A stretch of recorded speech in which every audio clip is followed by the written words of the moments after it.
پلیسên هاتû çû angu trafîkê yên jin dîmeneke balkêş derketiye holê li kolanên kantona Efrîn a Rojavayê Kurdistanê. Polîsên trafîkê yên jin ku hejmara wan 16 jînin, tevgera arabeyan li navenda bajarê Efrînê rêkûpêk dikin. Ev yek jî bûye serkeftineke dîtir ji jina Kurd re li Rojava ku di hemû waran de cihê xwe girtiye. دەستپێکە کەتنەمە vê karî da karkî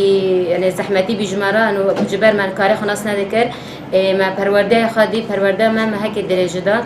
hinkî ji me re tişkî dema wê kêm bî bes ama me ijmarekî rind baş jêgir jênas kir ji ber ku me qewanînê di mirûrê giştek naskirin me çû em rixsata şehedeta tarîf dera ji wan re çê bikin endamê me ew bi giştî yani hazir ne ji ber ku nîzam kê rêxistin kê di nav milet de çê bikin ji ber miletê xwe mehfeze kin ji her hawadîsa ji mişkila ji ey tiş dibe. Ji aliyê xwe welatî û ajokarên Efrînê kêfxweşî û spasiya xwe ji polîsên trafîkê yên jin ratînin ziman ku ew ti ferq û cudahiyê naxin nav bermêr û jinê de û diyar dikin ku polîsên jin ne kêmtirî mêranin di kontrolkirin û rêvebirina tevgera trafîkê de û bi cih anîna yasayên wê.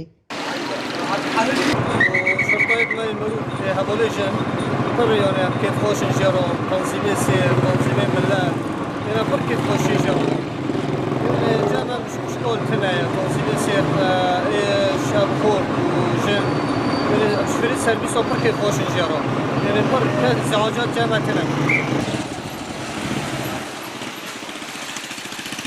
كان شن ولا مير مرور ساعتوك يديو خوش يعني خدمات ما كان الحمد لله اشكالات هنا وامبر مبسوط والله ناس اشوراته وناس ريكو بنا مبسوط الحمد لله زي اشكالات كوكتنا يا ساعتوك يديو وتميز تنا موبينيشن ولا مير سير رند ماشي